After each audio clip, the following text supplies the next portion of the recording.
back here with another NewScott interview. This time, I'm here with Kaitlin Diemond. How are you doing today? Doing great, New Scott. How are you? I'm good. Were you a fan of professional wrestling growing up? Yes, absolutely. I started watching wrestling. I was probably 8 years old, and so that would have been 1998.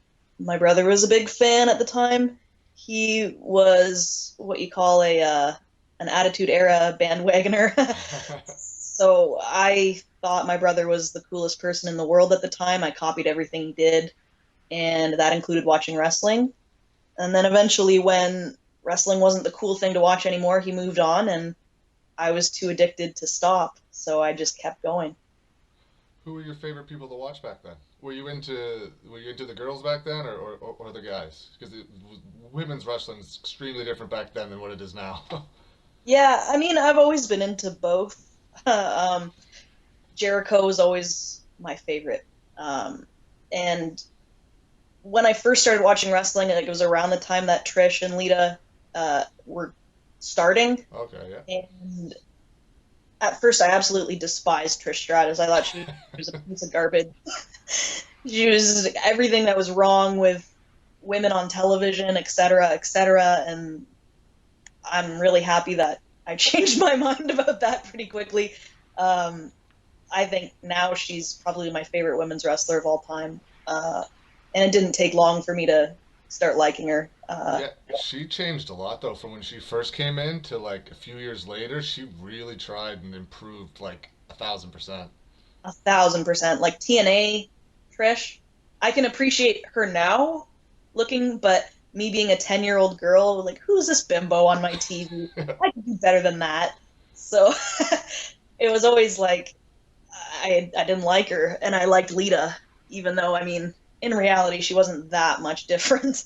Uh, China, I was always a fan of Ivory, Molly Holly, Jazz, Victoria, Jacqueline, who went in the Hall of Fame this year. Um, it was a good time to be a wrestling fan for sure. What made you decide to become a wrestler? I was always a pretty hyper kid. My parents put me in karate from the time I was 4 years old or something ridiculous like that. And I always excelled in drama in school. And so it was just like a logical decision that karate plus drama equals wrestling. And it's kind of like the best of both worlds. So I I made the step. I started training when I was 14 years old. Who trained you?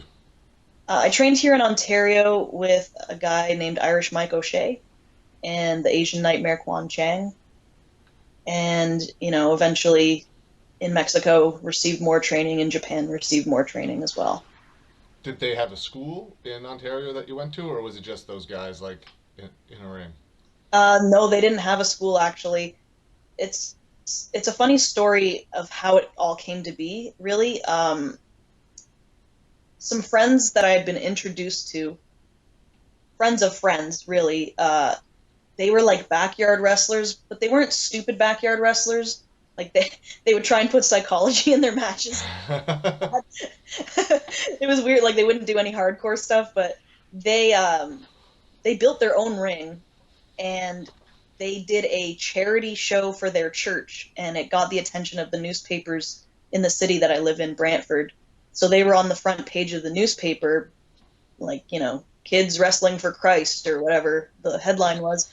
So Mike Shea, who lives in Brantford, saw the paper, came to the show, and was like, "You guys are not that bad. If you guys just train properly, you could be really good. Do you want to train? You've got a ring." So that's kind of how it started. I never went to a formal school, which is really unique. Was there anything that was hard for you to catch on to during training, like bumps or running the ropes or anything like that? Flip bumps. To this day, I still suck at them. Like front bumps and stuff? Some people call them front bumps. I call them Okay. flip bump, like, because it gets confusing. Some people will call, like, landing on your face a front bump, but Right. I call that a face bump. So I don't. Right. Anyway, like doing a full rotation and flipping and landing on your back. Yeah. If you're like arm dragging, or not, sorry, if you're hip tossing me or something like that, suplexing me, I can get over easily. But if you just stand me up in a ring by myself and say, do a flip bump, I can do it, but it's not pretty. um, what are your memories of your first match? When was it? October 2nd, 2000 and no, October 1st. October 1st, 2005. Uh, I was a I had done a Tom Pritchard seminar in Tennessee. So it was 6 days after my 16th birthday, and Okay.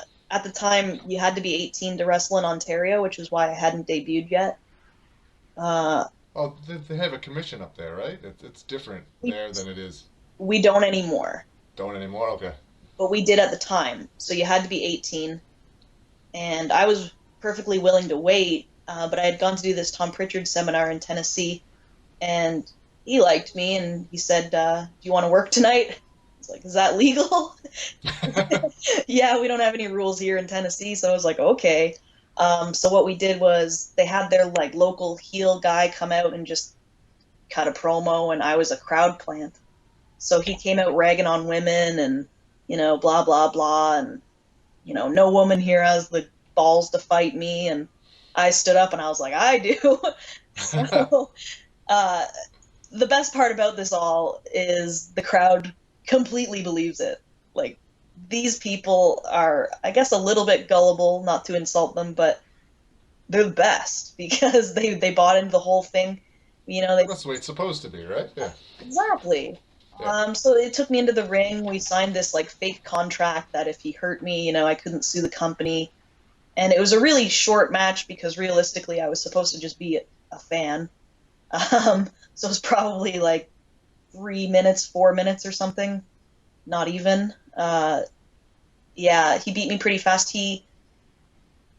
What he had done was he reached into his trunks and pulled out a donut hole. So picture a donut, picture the hole, nothing. Yeah. So he pulled out nothing from his trunks, wrapped it around his hand as if he had brass knuckles, popped me in the jaw, and then pinned me. And then, so the referees were like, rushing to my side. And, they dragged me out of the ring. I was pretending I was knocked out. And I could hear the fans say, I saw those brass knuckles with my eyes. He is such a cheater. Like, they, in their minds, they saw brass knuckles, even though there was nothing. So I was like, That's awesome. can't ask for much more of a debut than that. I loved it. So your debut was actually in the States in Tennessee. That's correct. What was the name of the promotion? Do you remember? I don't remember. It changed names like a dozen times or so in that Right. year. It happens.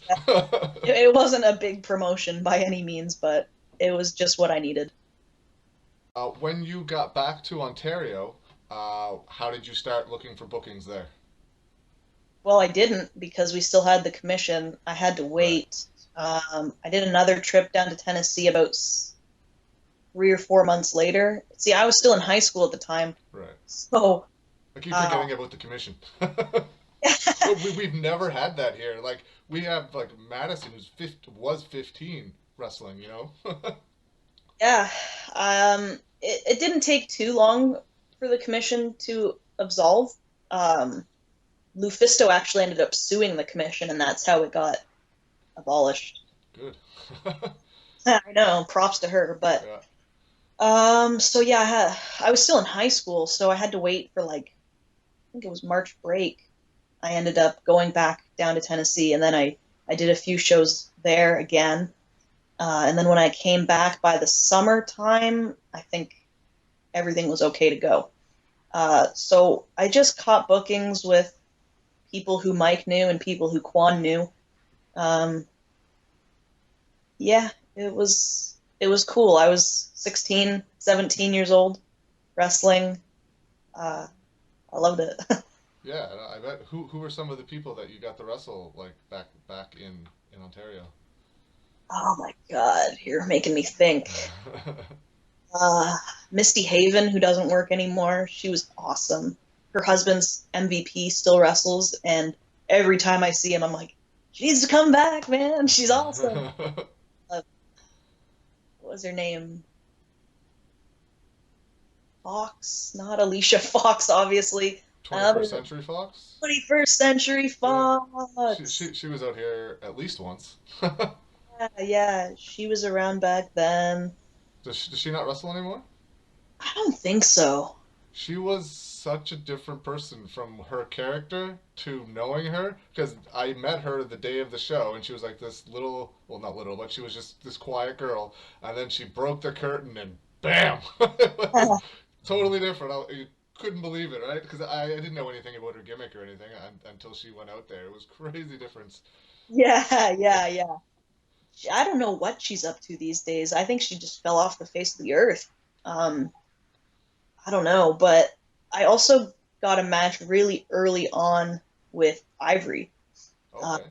Ivory and Molly Holly were up for Trisha's wedding, and I got booked against Ivory, and Molly Holly was a special guest referee, and I was like, green, Yeah. really green. Yeah. But it was awesome experience, so much fun, and I was like honored to get to work with them. Probably learned a lot more in that one match than you did 10 others, right? Basically, yeah. Yeah. That's good. And while working in Ontario, when did you start planning to venture out to other places? Oh, it was always a plan. I think if you wrestle and you are completely fine with just staying in one place, you've got problems. Uh, so I graduated high school and I started going on the roads. I would do the CWF tours. I did a winter hell tour as well as some summer, spring, fall, whatever The tours. the Uh, Tony Candello tour? no, Tony's is different, but it's essentially the same thing. So Okay. Ernie Todd used to run these ones Oh, okay, okay. Yeah. before he sold this company to Chris Thorne. So I was going on the road with Chris Thorne and like some people that I knew from back home. It was just a lifetime of experience to be 18 and on the road wrestling every night, sometimes twice a night. Uh, that experience I would never give up for anything in the world. Is that the tour that Bia just did? Yes. Yeah, okay.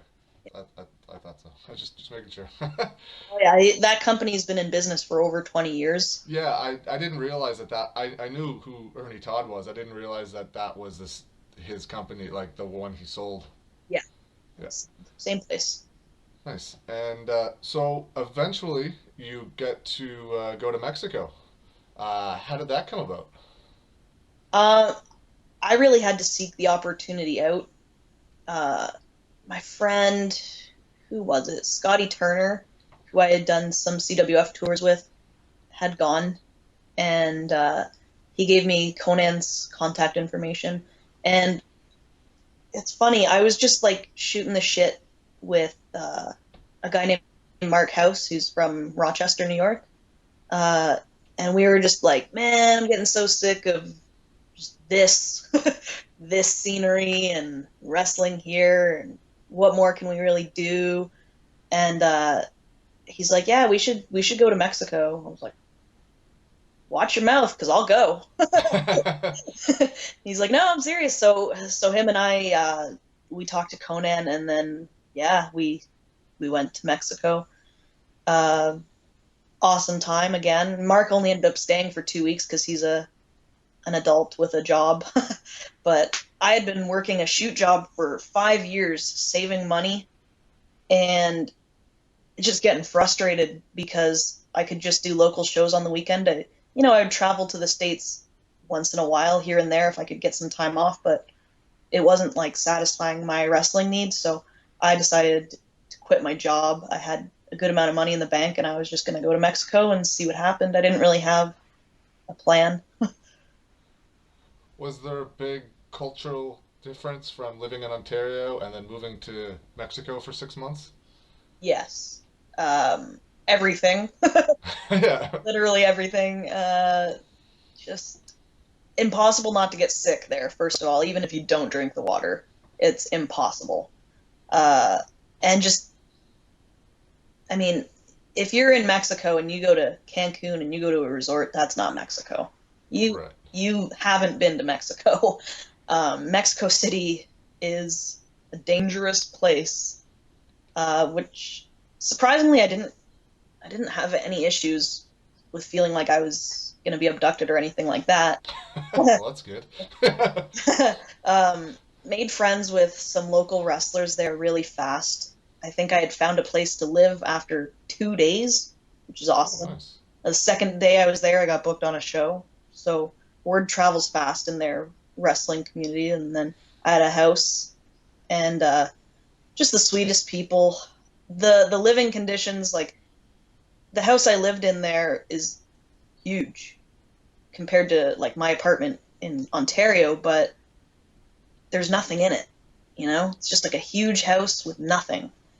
And they're so poor there that they they don't have hot running water. It's just perfectly normal to take cold showers, which I don't do. So so the compromise would be you get a bucket and you fill it with water. You get this thing, you plug it into the wall, and it's got a piece of steel on the end of it. You stick the steel into the bucket, which heats the water, and then you stand in the shower and you get a cup and you pour the hot water over your head. And that's how I showered for 6 months. Someone told me that a lot of the showers are outside down there. Did you ever see that? I did run into that once. Yeah, Just the way like the house was set up, yeah. um, really awkward. I'm Yeah, that's the that would be very weird. pretty shy when it's like I don't know. I'm a confident person, but I'm shy about how I look. I guess naked, but While showering. yes, yeah. I just want to do my own thing and not worry about it. So Yeah. yeah. Luckily, I only ran into that once. Awkward times though. The food was different. Uh, Living conditions. I slept on like a tiny mat on a floor for 6 months. And believe it or not, it actually straightened my back out a lot. At Nice. first, at first it was really painful, and I was like, "Oh, this kind of sucks." But you get used to it after a while, and I felt good. Uh, which promotions did you work for down there? I worked for a whole bunch. I worked for WWS, which is an all women's promotion. I worked for LLF, which is an all women's promotion. I worked for DTU, which is kind of like their ECW. XMW, which is another hardcore company. I didn't do any hardcore matches. So I was like, absolutely not. Am I being cut in Mexico? Good uh, smart or good or plan. anywhere for that matter. Yeah. So I did 3 house shows for AAA, but I never did end up, really making a mark there. They have Jen Blake and they had Ty Valkyrie, blonde Canadians. Yeah. So it's like, why do we need a third blonde Canadian who's not as good looking as them? So I don't know. I just stayed indie, but towards the end of my time there, I was making a living wrestling, and it took me almost 6 months to get to that point. But by then, I had to leave, so I was really bummed out about that.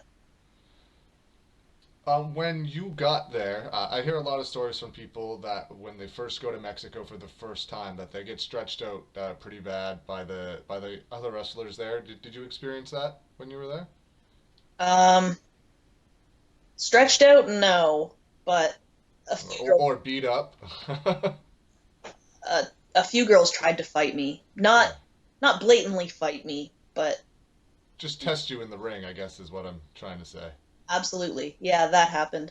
Actually, there's a match in LLF, the only match that I did there.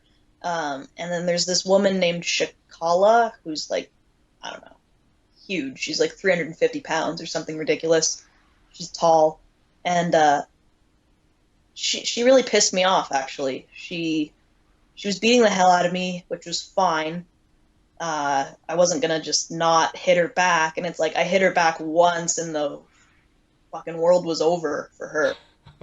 She grabbed a strap and started like whipping me in the back with it, and I was looking at the referee like, wouldn't that be a disqualification? Well, I guess not, cause Mexico. Yeah. She beat the hell out of me with that, and then eventually the match ended, and I was so pissed off. Like my face, I was really pale at the time because, uh, I wasn't as hot as Mexico is. I wasn't tanning, but my face was beet red. Like I was pissed. And there's no footage of it. I've already looked, but there's a footage of me cutting a promo on her after. And even though nobody understands English, I'm like, "You fat fucking bitch, fuck you piece of shit," and I'm like just going off on the mic. But somehow I get a hold of the strap and I hold it up to her like, "Yeah, you piece of shit. Now I've got it. What are you gonna do?" And like an idiot, she puffs her chest out at me like, "Yeah, go ahead, take your shot." And I just fucking cracked it across her chest, and she like almost didn't believe I was gonna do it. So she grabbed me by the hair, threw me down, got on top of me. It was a fucking mess. Too bad there's no footage. I'm not afraid to say she kicked the shit out of me because she's so big. Once she sits on you, you can't get out. She still wrestled on there? Yeah. It's the only fucking promotion she wrestles for, and it's the only one she ever will. Fuck you, Um, Paula. what what is your favorite match from being down in Mexico? Who are some of the bigger names that you might have worked with? I worked with Starfire, who's also been to Japan for Stardom recently, and I think she was my favorite opponent. Mystique, I enjoyed working with because she's the only person that spoke a lick of English in that entire country. The only one. That's funny. So I enjoyed working with her because I understood what the hell was going on. Right. What's the name of that girl I tagged with? I can't remember. Oh man, that's gonna bug me. I'll tell you. I'll tell you after. But she was actually really good too. We had a I can't remember who the hell we wrestled, but we had a good tag match together. A lot of my matches there weren't amazing. Nobody spoke English. It was it was a lot of just what the hell are we gonna do with this girl? Did you ever run into Sarah Stock while you were down there? No, I didn't. Um, I didn't know her at all at the time. I had never spoken a word to her. So um, I did become really good friends with Jen Blake, who, I mean, I knew her kind of from Ontario, but we had never really spoken. Um, but yeah, Jen Blake kind of adopted me while I was there, and she helped me a lot with training and just the language barrier and all kinds of messed up stuff. She helped me keep my sanity for sure. Nice. So when did you leave Mexico? And why? Why? Like, was your time just up and you were going home, or you Yeah. just wanted to go home? Well, basically, um, you can't be out of Canada longer than 6 months, or you give up your free healthcare, right? Right. So it was 5.5 weeks, or sorry, 5.5 months that I was there, and I was like, oh, I better go home. And then Devon had been contacting me while I was there as well about a tour, and I was like, that's cool. So I came home around mid-April, and yeah, I hit the road shortly after that to come out east.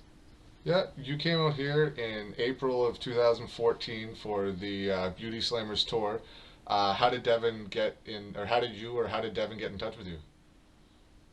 I can't remember. Had you known him before, or was this just the first time? No, no, I had no idea who he was. I think somebody saw Turk post any women want to work a tour and shared the information with me because I didn't have Turk as a friend at the time on Facebook. Yep. Uh, so like somebody saw Turk's post and said, "Hey, contact Turk." So I contacted Turk, and then Turk put me in touch with Devin, and I think that's how it happened. What were your first impressions when you came out here for the Beauty Slammers tour? I thought it was great. I had never been to the East Coast before. Actually, had I? Did you do Newfoundland? You did Newfoundland at some point. Was that before or after? Yeah, actually, I did Newfoundland before. I did one tour in Newfoundland. Was that LCW? Is that who you were there with? It wasn't, No, you were there with the other one. yeah, Can't remember their name. Clarky. What the hell was his promotion's name? Yeah. Newfoundland Pro Wrestling. That's the one. Yeah. Yeah. Yeah, actually, so I had seen the East Coast. I don't know what the hell I'm talking about. But anyway, I love the East Coast, so I was happy to go again. Uh, and to do an all women's tour was really unique. Nothing I'd ever done before. So I had a blast. I love Sarah Stock and I love Serena Deeb, so getting to work with them was like really, really cool. And then, I had Skylar and Bia, who were like my girls, with me, and we met Bambi Hall, and it was fun times. I recently did an interview with Devon, and he told everything about that went on with the tour. So don't feel like you need to not say anything. You can not say anything or whatever you want, but he was very open with everything, with like the no pay and trying to pay people back and why it didn't draw and all this stuff. So don't you can say whatever you want. Yeah, Um, don't worry, I wouldn't not say okay. anything. um, After the first show, it didn't really draw. What did you think? Uh, I think that was, It was Windsor. yeah, that was the only night I worked twice that I Yeah, remember. I was like, yeah. You whoa, worked Bambi, and then you did the six-woman tag. yeah.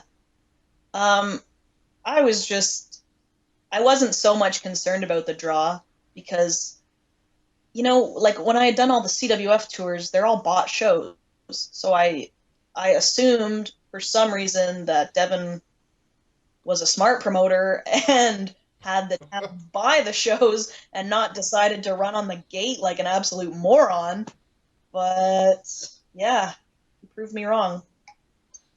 What were your thoughts on the roster that Devon chose? He had Sarah Stock, you just named them all. Sarah Stock, Serena Deeb, Skylar, Bambi, yourself, and Bia.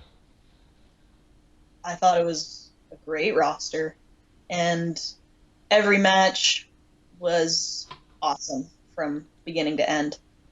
I I thought, agree, yeah. Because I thought I was too bad. I was really disappointed when the first show didn't draw. I thought you guys tore the house down. I came home. I made a video in like an hour and a half to try and get people to come out to the next show to show the people what you guys were doing because it was so sad that like only that amount of people were there for the show. You know? for sure. It was slim pickings as well. Like there was a few things right off the bat, that being one of them, and then so as soon as we got to Devon's apartment, he had said like when we had gotten there, like the arrangement was, we're paying our own gas money to get there, and he's gonna reimburse us as soon as we get there. And like right off the bat, he's like, "Oh yeah, the end of this week, I'll reimburse you for your gas." And I was like, strike one. Yeah. Strike two was the no draw or the terrible draw. Strike three, basically, he said, "Oh yeah, I'm selling your merch." I said, "Excuse me?" "Yeah, I'm selling your merch, and I get the money from that." Like the And merch you brought, or I can't even remember how the hell it worked out. I can't remember.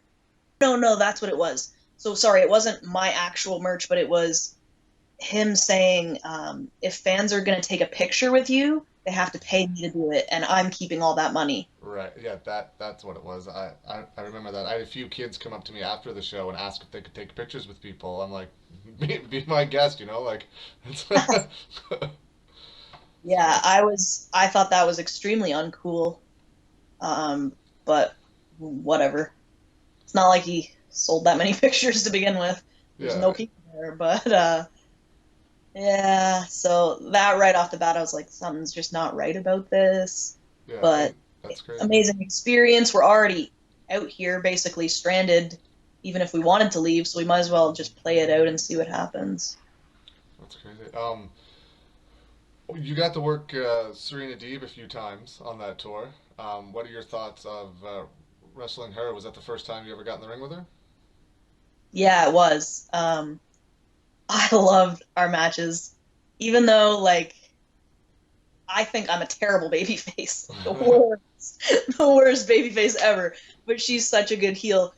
Like I didn't have to feel too awkward for too long because we had the fans, and it was really just like an ongoing rib our entire match. So Yeah. just the things that we would joke around and laugh about backstage just became integrated into our matches. And she cut a mic spot about how she didn't want to take her jacket off because it was so cold. And that was And real. Like that arena was freezing, and I remember her saying, "I'm going to wrestle in the jacket," and then she did it for the rest of the tour. Yeah, the first night she walks out with no jacket on, yeah, and like 10 seconds later, just circles, comes back, grabs her jacket, walks back out. She's like, "Fuck that." yeah. So that became like her shtick. Like, I'm not gonna take the jacket off. You guys don't deserve to see what's underneath the jacket, and we worked it in that way.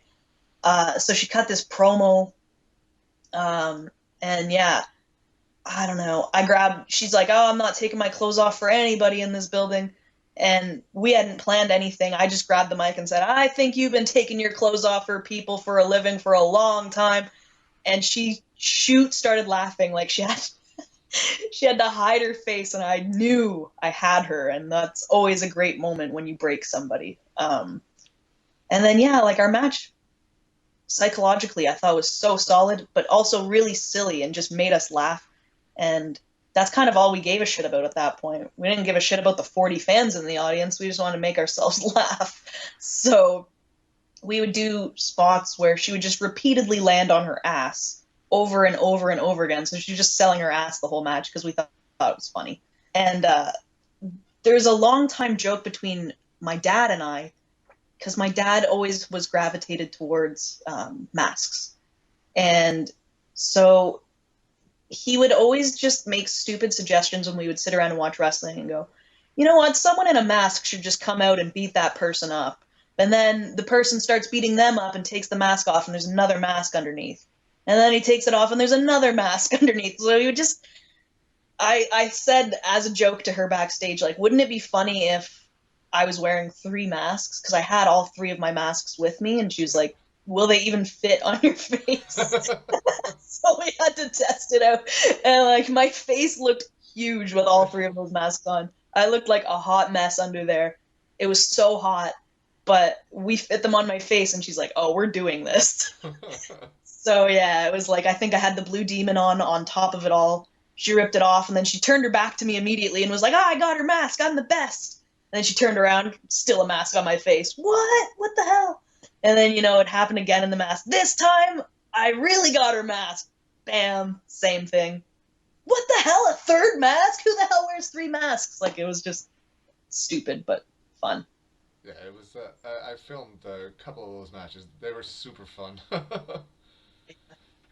Still Did some you? of my favorite babyface moments, to be honest. Yeah. Did you get a chance to work Sarah at all on the tour? I did. I got one match with her, uh, and I can't remember, Bathurst, maybe? Yeah, Bathurst. We got one match, and it was awesome. Uh, I asked Jason Rumble after, because he always would like watch the whole show and give people critique and feedback. And I asked Jason Rumble after the match, I was like, "Hey, um, any feedback?" And he's just like, "No, that was good." Excuse me? You always have feedback. And he's just like, "I can't even say anything. It was really good." So that was a great feeling. During the tour, there ended up being some canceled shows, some rescheduled shows. What were your thoughts on that when that was going on? Uh, I mean, I've been on a lot of tours, and rarely do they ever go perfectly. So, our us having, I think, like issues with the ring truck. I can't remember. It broke down one time.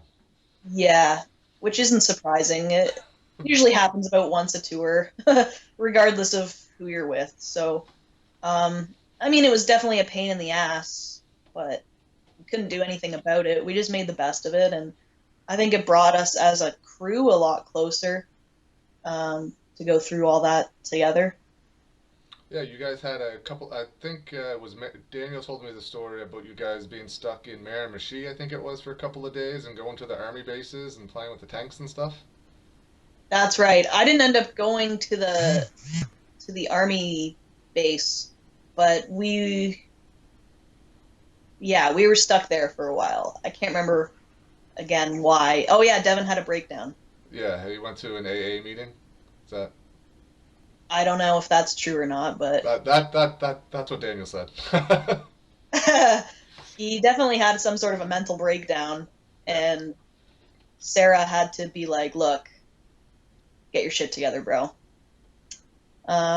So yeah, we were there for a couple of days.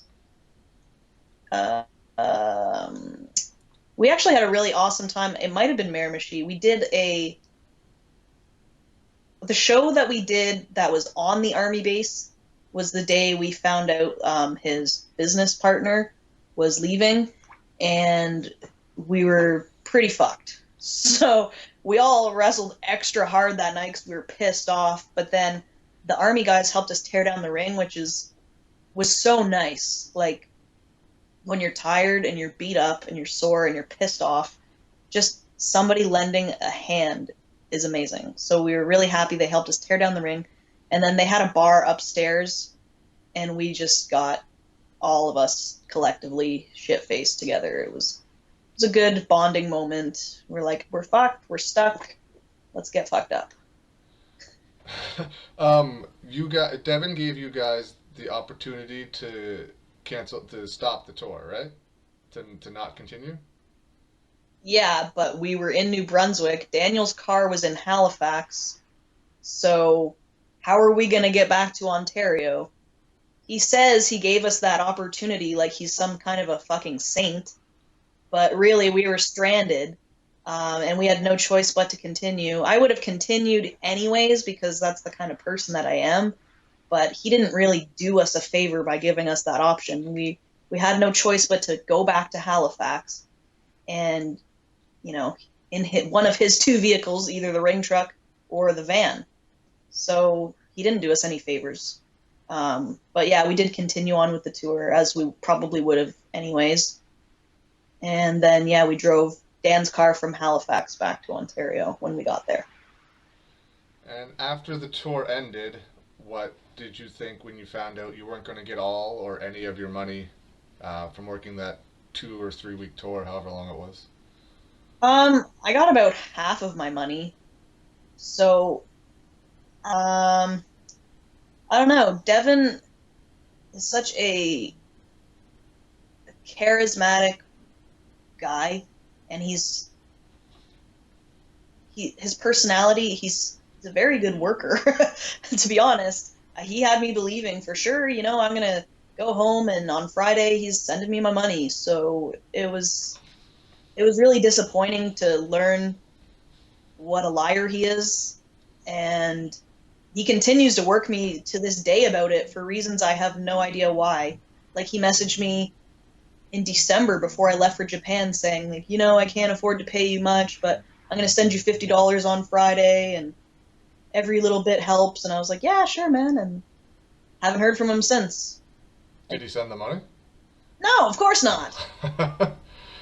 um, would you ever consider coming back out east and working for him again or any other promotions? Or did that ruin it for you?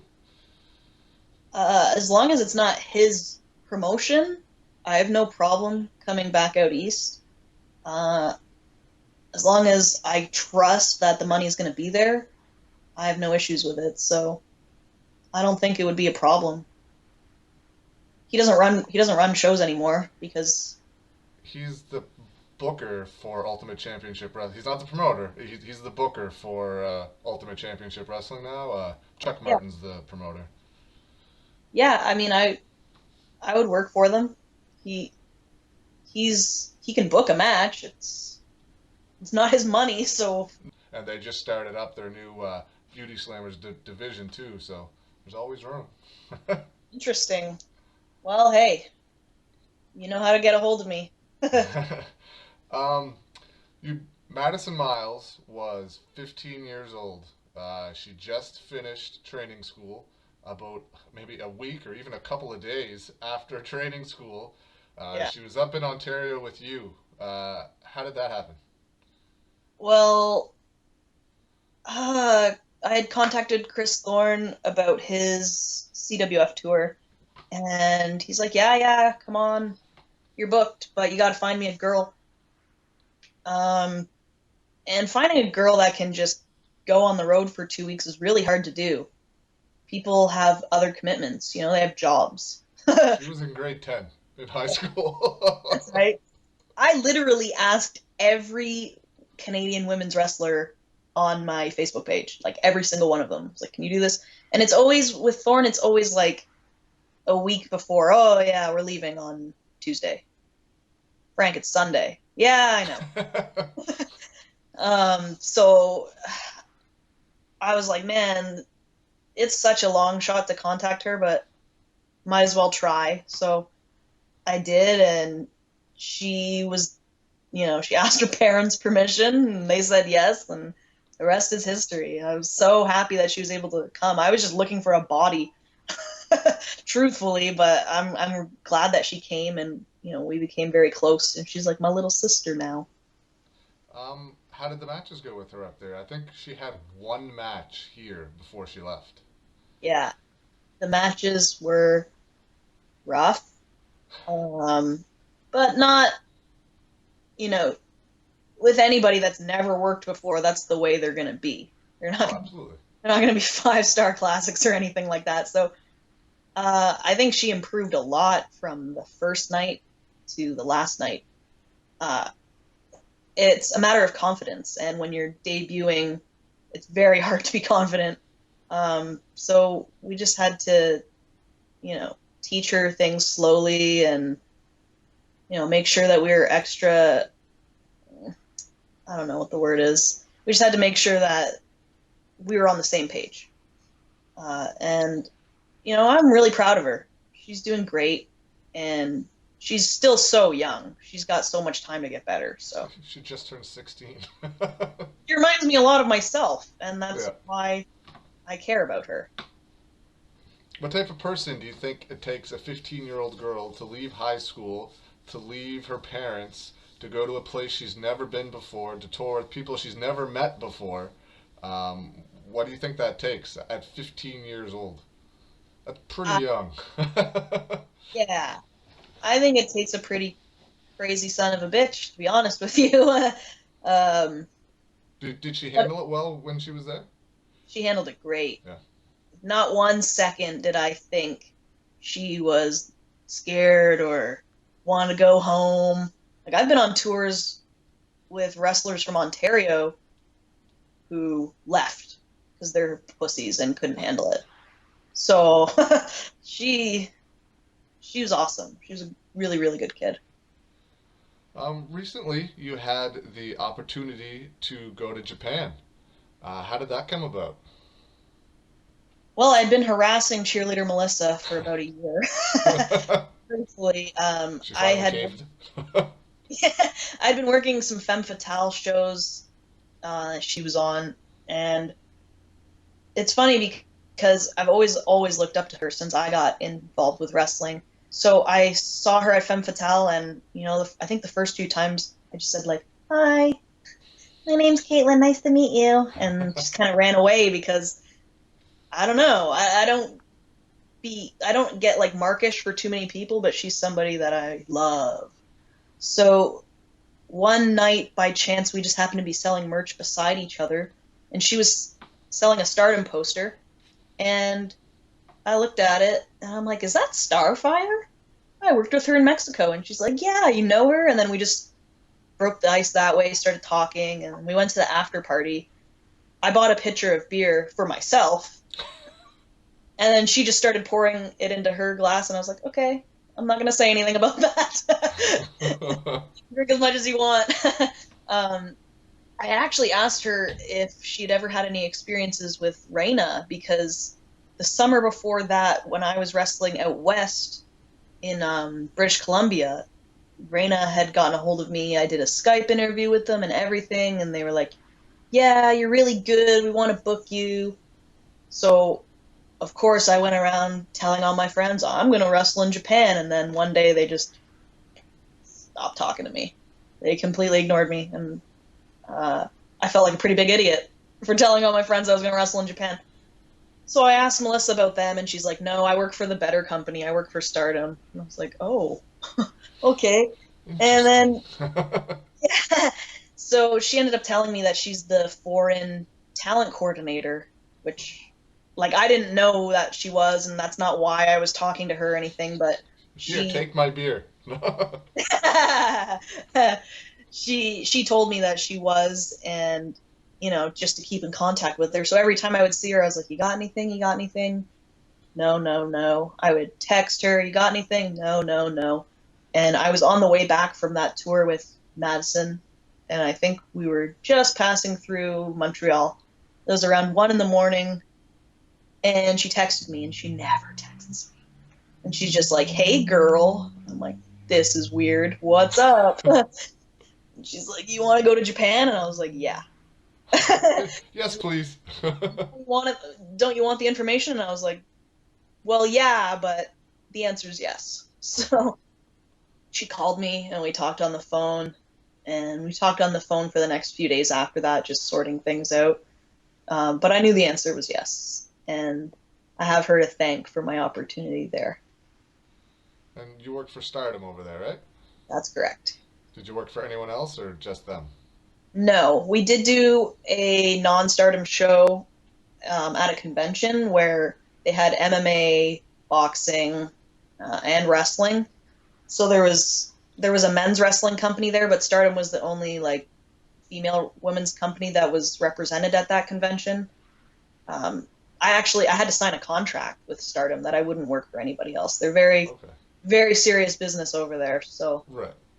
Makes sense for over in Japan. What was the culture shock over there? You talked about Mexico. Um, how was Japan? Japan was fine. Um, like Tokyo reminds me a lot of Toronto actually because Toronto's very multicultural. So I mean, it was fine. I was already used to like taking the trains and stuff in Mexico where you're just absolutely crammed into these trains with thousands of people in these trains. Uh, so I mean, I know that freaked a lot of the girls out that I was with, but I was pretty used to that. Um, the apartment we stayed at was nice. Um, it Everything's, I guess, like miniature there, I guess is the right word. I don't consider myself a big person, but they think I'm a giant. They think Yeah. I'm absolutely huge. So like, everything in the apartment, like the fridge was small. You couldn't really fit a lot of food in there. Um, Huh. the I never kitchen, thought of that before. Yeah. the kitchen was very small, um, but it was a lot better than Mexico. The shower was great. Wasn't outside. It was inside and it was hot water, so can't complain there. Um, uh, how did you adapt to the different style of wrestling that they have over there, or was it different for you? yeah, it was. You either adapt or you die. There are Yeah. no other options. The first day of training, I thought I was gonna die, literally. It's so hard. The training there is like mental. There's no way I can describe it. And then you think like, oh, okay, they're just doing that to kind of Test you. make me respect them and break me. But no, we did that 3 times a week, every week. And those girls are so strong, like mentally and physically, all of them. They're hurt, they're injured, and they're there at training every single day. Like I have so much respect for all of them. And you did your training at the 01 Dojo Yeah. too. Um, you crossed paths with a fellow beauty slammer male. Daniel, what was it like? You guys were in Ontario together. You guys were in the Maritimes together, and then in Japan. It's just one of those things where it's just funny how the timing works. Our careers have kind of gone on very similar paths. So it was awesome to see him, of course, and to see him doing so well in Japan. I mean, he has it so much harder than I did, to be honest. Like women are treated with so much respect, like the Gaijin women. Like we get flown in, we get a nice apartment, we get paid really well, and he had to fly himself.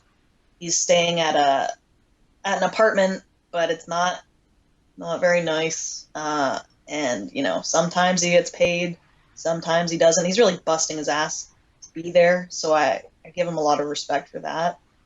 Um, it was really cool to see him though, and we got to hang out a few times. They have a really weird rule about, he can't go to like our apartment and we can't go to theirs. And when he told me this, I was still in Canada, like we were talking Yeah. online, and I'm like, seriously? Yeah. He goes, yeah. And I'm like, do they think we're gonna have sex or something? And he goes, I guess so. And I'm like, Is it because you're a woman? yeah. Like they Oh, don't, but they don't understand like our friendship. It's not like that with right. us at all. Like I would talk to him at the dojo and stuff, and then when he would leave, like the Stardom girls were like, ooh, and I'm like, what? No, he's my friend. And they're like, no boyfriend, no boyfriend, and I'm like, no. Yeah. And they would go, why? Is he ugly?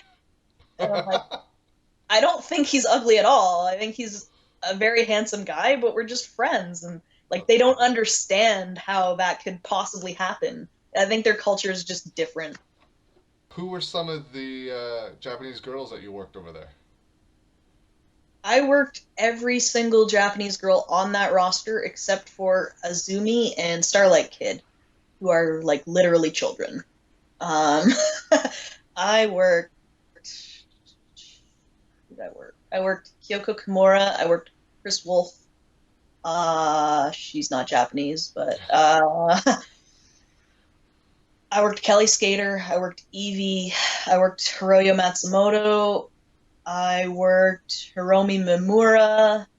I worked Jungle Kiona, Io, Shirai, Mayu, Iwatani, Kairi Hojo. Who else do they have? I don't know. Roster's a little thin right now, but I worked basically everybody on their roster. Were you happy with the matches that you had over there? Yeah. Yeah. Uh, I had probably definitely six or more matches there that I'm like, that's my favorite match I've ever had. And then every time after that, I'd be like, well, no, that one's my favorite now. And going back watching them, I can't even decide. So my favorite matches, I did a singles match with Hiroyo Matsumoto at Corkin Hall, which was just That's sweet. Yeah. pretty sweet. Our first match at Corkin was myself and Viper against Kelly Skater and Evie in a tag match, and that's just fun. Those girls are great. Yeah. Trying to think. My last match there that I had against Kairi was sweet. I love that girl. And then in Okinawa the week before that, I had a singles match against Io at that convention I was telling you about. Io's the champ there. She's got like 3 belts. Might as well just give her all the belts and all. She. I think she's the best wrestler in the world. Like I have so much respect for her. So that match was really good. And then we did a tag. Viper and I did a tag against Io and Mayu, who are the tag champions. And then we were the main event on that show. We did. It was a title match, so we went all out. And another Io and Hiroyo against Viper and I. It was a favorite too. There's just so many good matches. How long were you there for? I was there for 3 months. You just got back last week, right? Is that? Yeah. Any plans to go back? I I'd go tomorrow if I could. They have their next 3 months of like Gaijin girls already booked, but Melissa told me to get in contact with her in July. Nice. So June Hopefully. 30th, I'm gonna be up her ass. 12:01 a.m.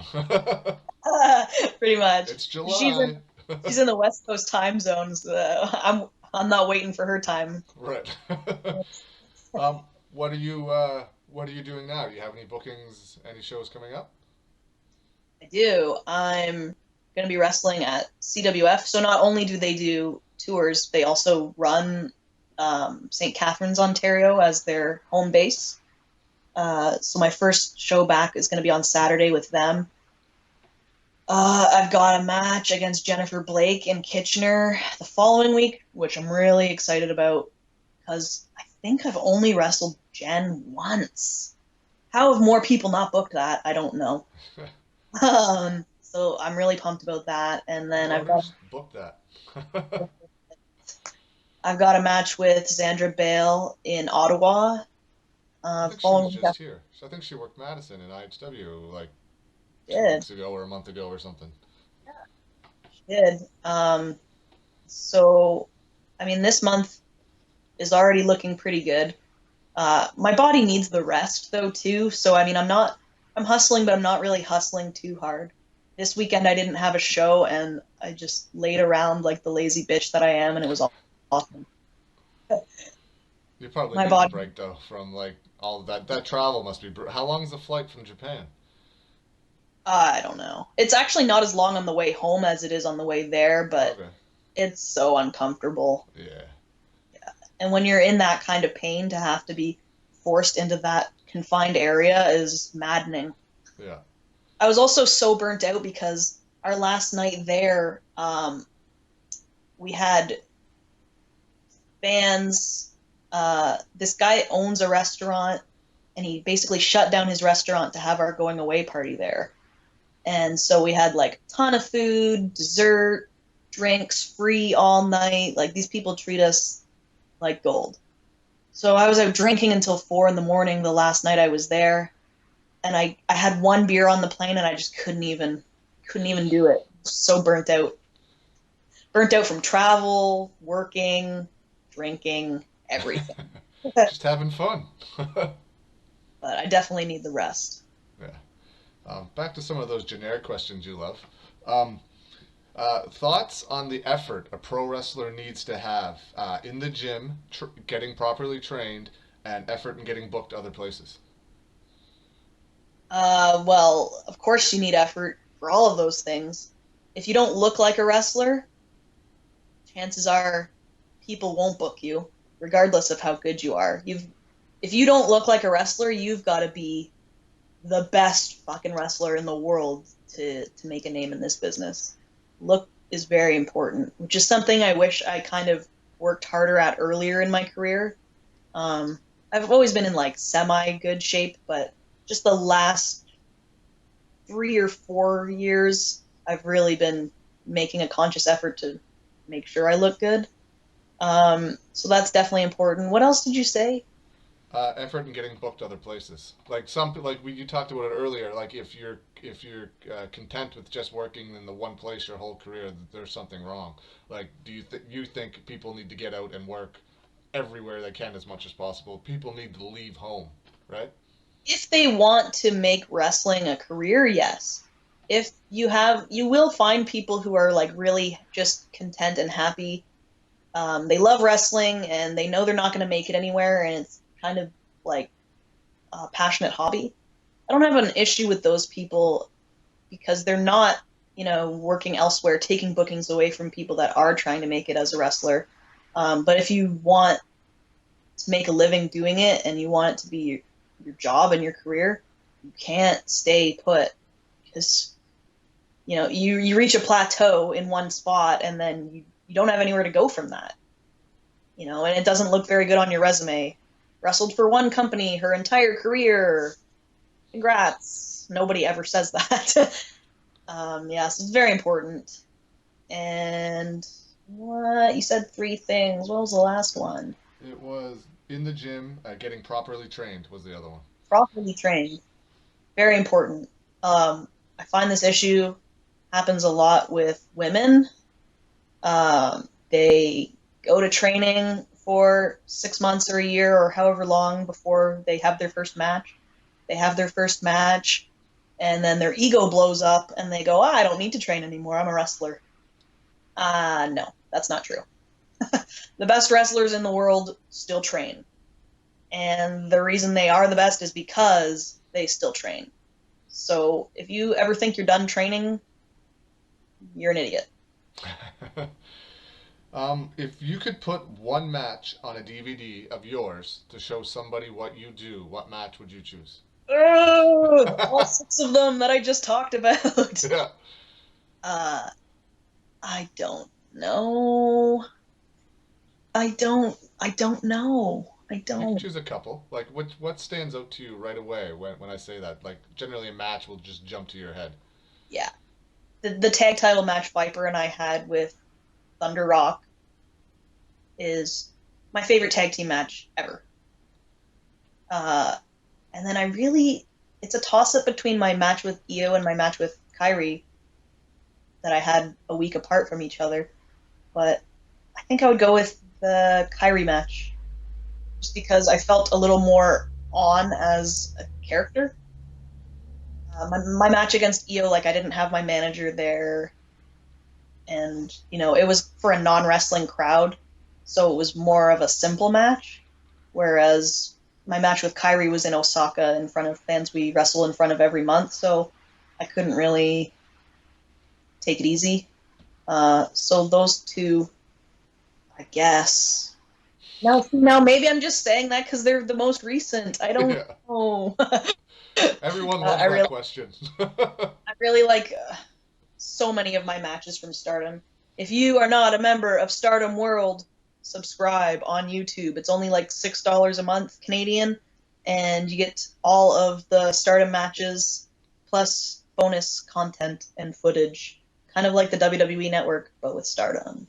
That's what I was going to ask you. There is a place where people can go watch your matches from Stardom, like that's the site. Stardom World, is that what you said?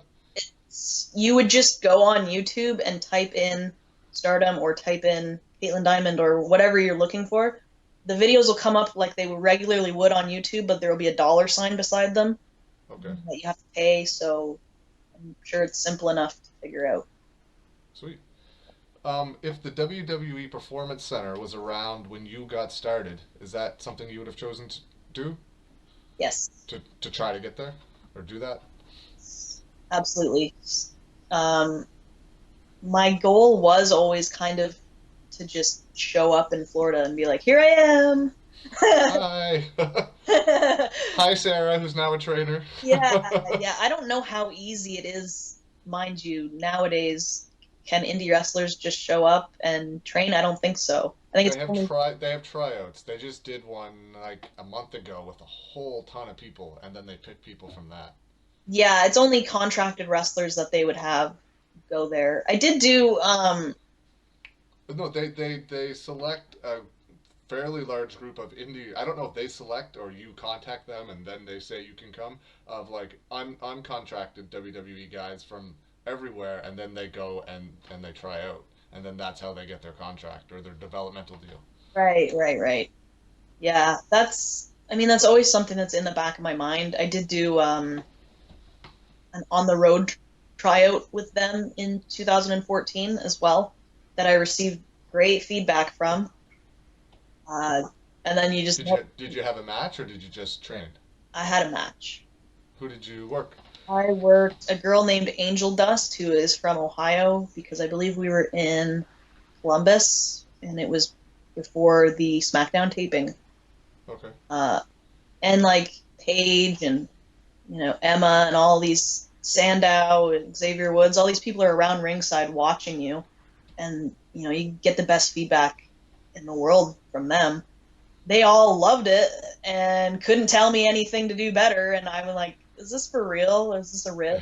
I had to really like harass Fit Finley for a few pointers that he gave me, but he said like I'm just nitpicking.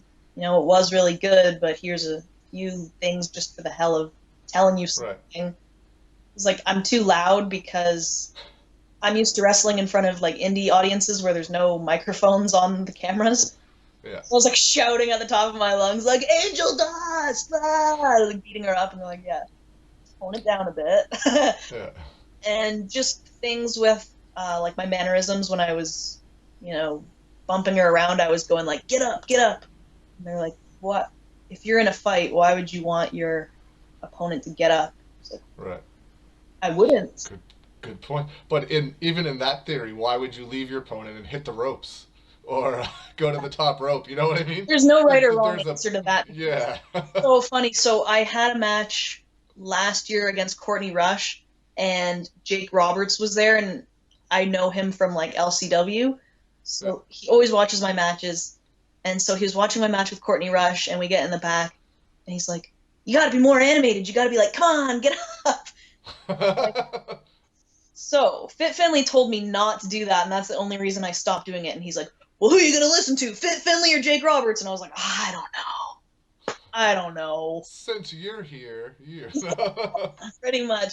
He's like, "I made more money in wrestling than Fit Finley," and I was like, "That's probably true. I guess I'm gonna go back to listening to you. And if I'm ever Right, in front of Fit Finley again, just don't do it." right. But I don't think. Yeah, I mean, clearly you're gonna do what WWE wants when you're at WWE, right? I just don't think there's a right or wrong answer for that. But Right. yeah, that was really the only feedback that Finley could give me. So I did great, but then they never have ever contacted me again. I did almost get cast for Tough Enough. Uh, Oh, that's right. that did, Kaitlin Diemond is tough enough. Did you heard back from them? yeah, I did. I did a Skype interview with them, and I was hopeful about getting cast, but it didn't end up working out. So back to square one, I guess. They took at least one Canadian girl, Chelsea Green. Is that her name? Yeah, she Yeah. actually was living with me in Japan for a while too. Oh, okay. Yeah, She got hurt or something recently. Is that? yeah. She Yeah. she was living in Japan with us, and she went to do Great Khali's tour in India for like Yeah. a week, and she broke her collarbone. Yeah. I read that somewhere. Speaking of India, um, what are your thoughts on what they accomplished over there? That many thousands of people, all the mainstream media over there picked it up. Like the fans over there believe like 1,000% of what was going on. Like, Yeah, what are your thoughts on that? That something like that still exists today? I think it's amazing. Yeah. Honestly, props to all of them, and I think Peter Smith is like the perfect heel. Yeah, yeah. There's he's not scared at all, right? And that's what you need. He loves the heat. Like a lot of guys would get that heat and like go and hide, but he's like, Yeah, give me more. and he's very like okay with stating his political views. So I was like, he might actually get killed. Yeah, yeah. Well, they I ended think up having he was under armed guard for a while. Like, that's probably smart. Yeah, I think the whole thing's awesome. It's unfortunate, kind of like I talked to Mike while he was over there, and I had said, "Oh, do you want to get me in touch with the bookers? I'd love to wrestle in India." And he said, "Yeah, they're just kind of looking for girls. They don't really care if you can wrestle or not, and they're just looking for like TNA basically." And that's no like bash on Chelsea or Santana because they can both wrestle really well. They just happen to be like really really hot girls who can wrestle. Um, but after talking to Mike about it, I just get the idea that like I'm not what they would be looking for. So that's unfortunate. Oh it well. is because that'd be awesome for you to get over there. I think they're going back in May for another tour. Yeah. Yeah. Yeah, it's too bad, but you can't please everybody, and I couldn't change even if I wanted to. It is what it is. Do you have any closing comments? Anything you want to mention that we haven't talked about already? Mm, you can find me on Twitter at Kaitlin Diemond, KaitlindIemond, because you're gonna. I'll put it in the description too for you. People always ask me why I spell my name like that, because I'm not actually a diamond. You're gonna die when you wrestle me. Uh, that's what runs through 14-year-old Caitlin's head. Was that the only name that you used? Like, I know you were Canadian Diamond for a while, but it was always Diamond. Yeah. Yeah. Um, yeah. So find me on Twitter. I'm pretty much at my friend capacity on Facebook, but you can try and follow me on Facebook too. Do you have any comments for any friends, family, or fans that might be watching this? Just thanks to everybody who's supported me. My family didn't really believe that I was ever gonna be where I am in life. Um, they thought I would have given up on this a long, long time ago, I think. But it's really cool to see my mom came around a few years back, and my dad's come around too, and they've just been very supportive. So that's always cool. And then friends. If you're not supportive of me, you're just not my friend. So my friends have always been supportive of me, and fans been awesome. Uh, I'm glad to have gained a lot more fans that are like Stardom fans too. So just thanks to everybody. You guys are the best. You guys are what keep me going. So much love. All right. Well, I'd like to thank you very much for taking the time out of your schedule to do this interview. I appreciate it greatly. Thanks, New Scott. You're the man.